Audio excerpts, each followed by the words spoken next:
નમસ્કાર દર્શક મિત્રો, સિટી ન્યૂઝમાં આપ સૌનું સ્વાગત છે। સમાચારોની શરૂઆત કરતા પહેલા એક નજર આજના મુખ્ય સમાચારો પર। રોહિણામાં પતિની ફાંસો ખાધેલી હાલતમાં જ્યારે પતિની બેડ પર લાશ મળી આવી। ટામેટાના પોષણક્ષમ ભાવ ન મળતા હોવાથી નારાજ થયેલા ખેડૂતોએ ટામેટાનો જથ્થો ફેંકી દીધો।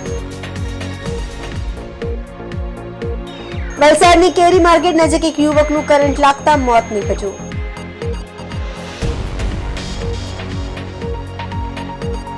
દમણ દીવ કોંગ્રેસ ઉમેદવાર કેતન પટેલે સોમનાથ મહાદેવ મંદિરમાં પૂજા અર્ચના કરીને પ્રચારનો શુભારંભ કર્યો। હવે સમાચાર વિગતવાર જોઈએ। પાડીના રોહિણા ગામે બુધવારે રાત્રે સાયકલ પંચર બનાવતા યુવકની લાશ ઘરમાં જ લટકેલી હાલતમાં મળી આવી હતી, જ્યારે તેની પત્ની પણ ઘરમાં જ બેડ પર સૂતેલી હાલતમાં દેખાતા તપાસમાં તે પણ મૃત હાલતમાં મળી હતી। પાડી પોલીસે બનાવની જાણ થતા બંનેની લાશને કબજે લઈ વધુ તપાસ હાથ ધરાઈ છે। પાડીના રોહિણા ગામે દીપમાળા ફળિયામાં રહેતા અને રોહિણા આશ્રમ ફળિયા ખાતે સાયકલ રિપેરિંગનું કામ કરતા નરેશ મણિયાભાઈ ધોડિયા પટેલ ઉંમર વર્ષ 46ની દુકાને બુધવારે રાત્રે એક ગ્રાહક સાયકલ પર પંચર બનાવવા માટે પહોંચતા નરેશભાઈ દેખાયા ન હતા, જેથી તેમને ફોન કરતા તે પણ બંધ બતાવતા હોવાથી ગ્રાહક ઘરમાં શોધવા જતા નરેશભાઈ છતના લાકડા સાથે લટકેલી હાલતમાં જોવા મળ્યા હતા।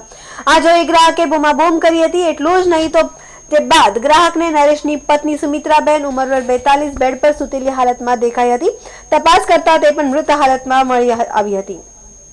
બનાવની જાણ પાડી પોલીસને કરતા જ પાડી પોલીસ મથકથી પીઆઈજીઆર ગઢવી સહિતની ટીમ ઘટના સ્થળે દોડી આવી હતી અને બંને લાશનો કબજો મેળવી રોહિણા પીએચસી ખાતે પીએમ માટે મૂકી વધુ કાર્યવાહી હાથ ધરી છે। જો કે પતિ પત્નીના મોતને લઈ અનેક તર્ક વિતર્ક થઈ રહ્યા છે।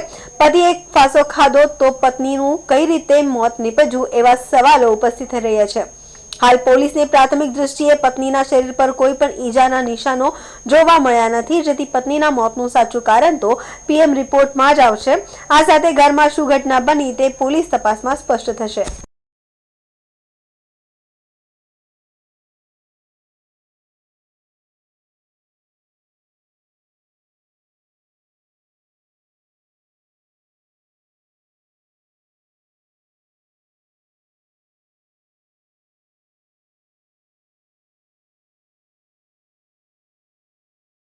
હું તો નોકરી પર ગયેલો હતો સાહેબ।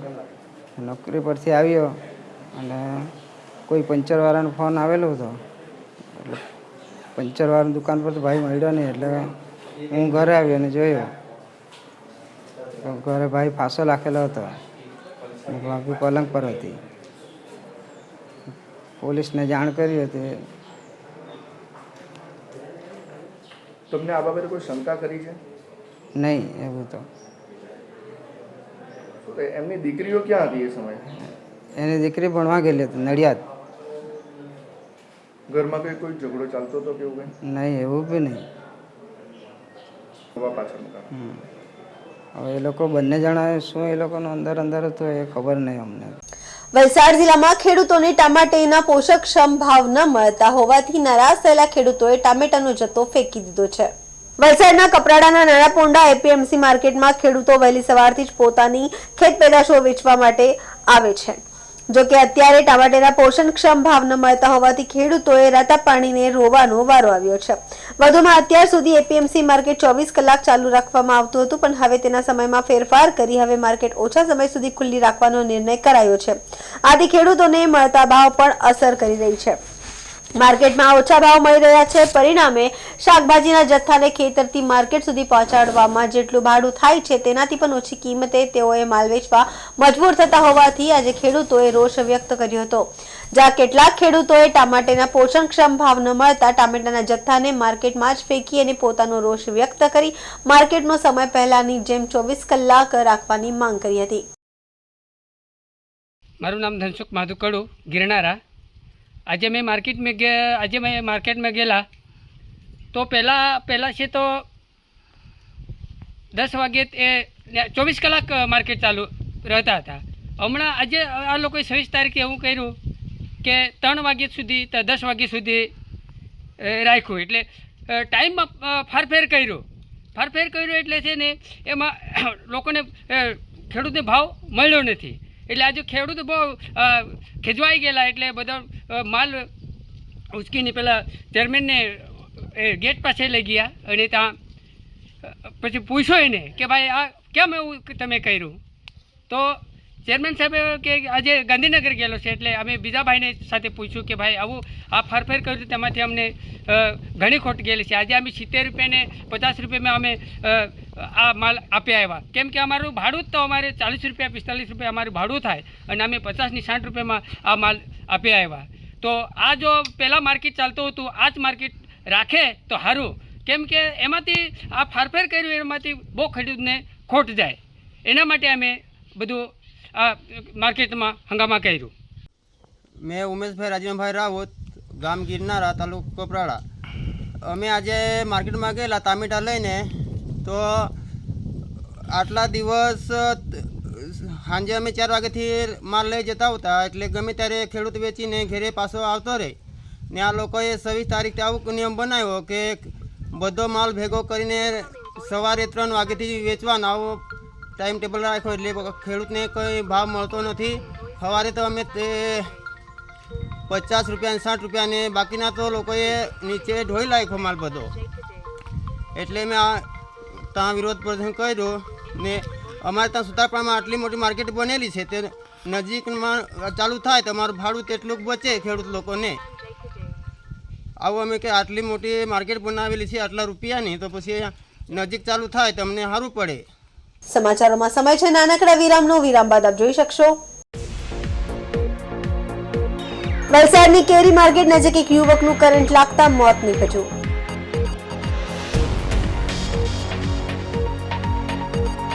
દમણ દીવ કોંગ્રેસ ઉમેદવાર કેતન પટેલે સોમનાથ મહાદેવ મંદિરમાં પૂજા અર્ચના કરીને પ્રચારનો શુભારંभ કર્યો. तो दोस्तों वापी में गुंजन एरिया तो बहुत ही ज्यादा फेमस है और उससे भी ज्यादा फेमस है Gunjan cinema. Iconic Gunjan cinema Vapi में 50 प्लस ईयर्स से है. आइकॉनिक इसलिए क्योंकि गुंजन एरिया का नाम ही गुंजन सिनेमा से इंस्पायर्ड है. तो चलिए देखते हैं हाल ही में पूरा रिनोवेट किया हुआ गुंजन सिनेमा एक नए अवतार में. बाजीगर तो है बड़ा जादूगर. तो गाइस गुंजन सिनेमा का इंटीरियर तो नया हो चुका है पर टिकट के प्राइस अभी भी वही पुराने हैं और बुक माई शो से बुक करेंगे तो एडिशनल 50 रुपीज ऑफ भी मिलेगा. यहाँ का इंटीरियर न्यू एंड क्लासी है with good and hygienic snacks options और ये बजट फ्रेंडली भी है. तो दोस्तों के साथ मूवी आउटिंग तो सॉर्टेड है. गुंजन सिनेमा में टोटल 2 स्क्रीन है, one with large capacity and another with comfortable sofa seats and now showing 3D as well. बाजीगर मैं बाजीगर दिल वालों का मैं दिलबर. So a comfortable and fun experience awaits. Visit soon Gunjan cinema Vapi. और हाँ, बुक माई शो वाला कूपन कोड जरूर अप्लाई कर लेना, डिस्काउंट दे रहे हैं भाई.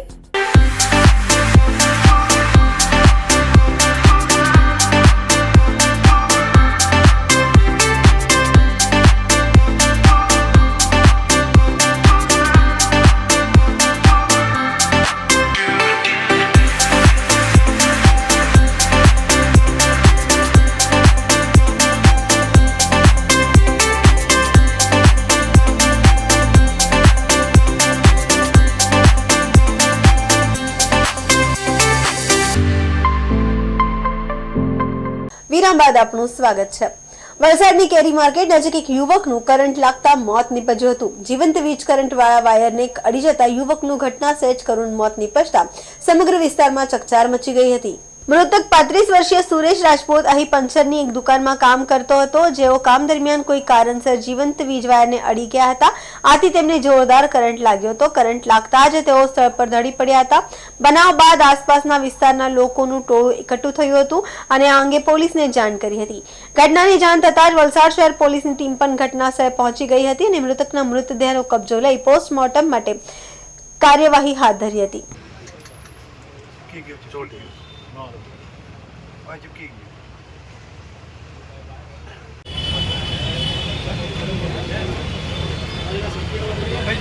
हाँ भाई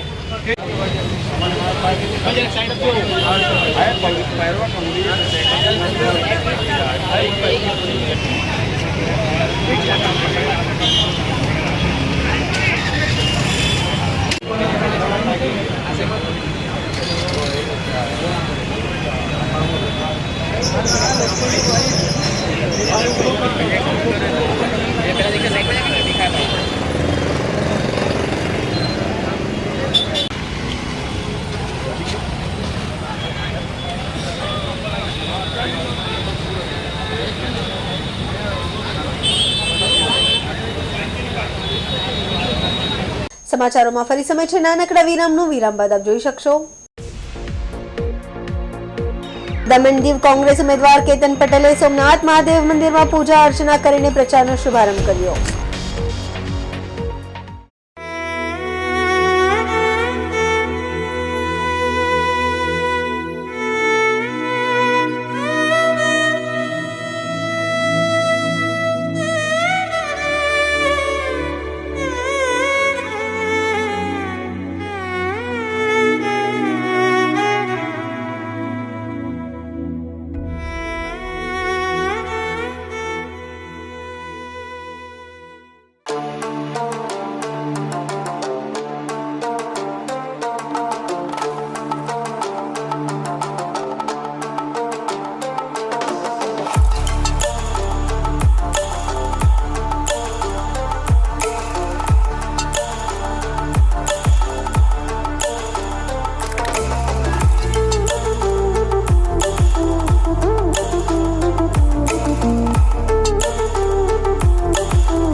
વિરામ બાદ ફરી આપનું સ્વાગત છે.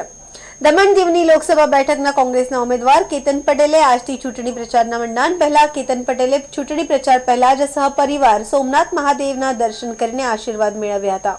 દમણમાં હંમેશા મુખ્ય બે પાર્ટીઓ ભાજપ અને કોંગ્રેસ વચ્ચે ચૂંટણીનો જંગ જામતો આવ્યો છે. જો કે છેલ્લી 2 ટર્મથી અહીં અપક્ષ પણ મોટું ફેક્ટર બનીને સામે આવ્યું છે. તે છતાં પણ અહીં હંમેશા ભાજપ અને કોંગ્રેસ બે પાર્ટીઓ વચ્ચે મુખ્ય લડાઈ રહેશે, જેમાં ભાજપના ઉમેદવાર લાલુભાઈ પટેલનો દમણ ગ્રામ્ય અને શહેરી વિસ્તારમાં તો અપક્ષ ઉમેદવાર ઉમેશ પટેલનો દીવ વિસ્તારમાં ચૂંટણી પ્રચાર શરૂ થઈ ચૂક્યો છે. જ્યારે કેતન પટેલે હોળી પહેલા જ એક વિડીયો જાહેર કરીને હોળી બાદ ડોર ટુ ડોર ચૂંટણી પ્રચારની જાહેરાત કરી હતી. ત્યારે હવે હોળી ધૂળેટી પર્વ સમાપ્ત થતા જ કેતનભાઈએ પણ પ્રચારની લગામ હાથમાં લીધી છે અને પ્રચાર પહેલા પ્રસિદ્ધ સોમનાથ મંદિરમાં સહપરિવાર અને સમર્થકો સાથે ભગવાન ભોલેનાથની વિધિવત પૂજા અર્ચના કરીને ભોલેનાથના આશીર્વાદ મેળવ્યા હતા. આમ દમણ દીવ લોકસભા બેઠક માટે આજથી કોંગ્રેસી ઉમેદવારે ચૂંટણી પ્રચારનો શુભારંભ કરતા આજથી આ બેઠક પર મતદાનની તારીખ સુધી બરાબરનો પ્રચારનો રંગ જામશે.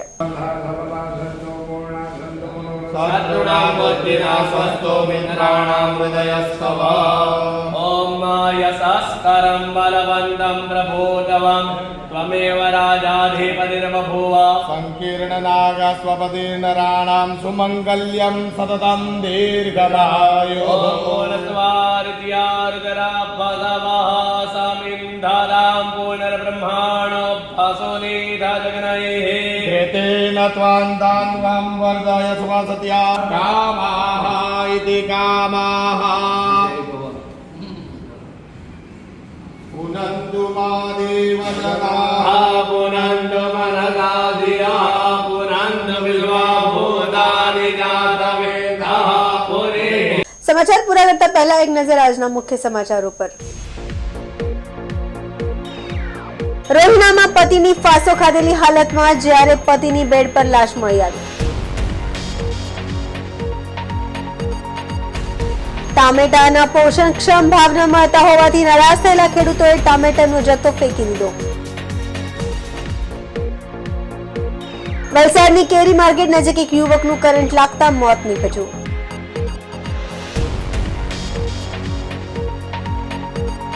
દમણ દીવ કોંગ્રેસ ઉમેદવાર કેતન પટેલે સોમનાથ મહાદેવ મંદિરમાં પૂજા અર્ચના કરીને પ્રચારનો શુભારંભ કર્યો. તો આ હતા અત્યાર સુધીના સમાચારો. જોતા રહો સિટી ન્યૂઝ. નમસ્કાર.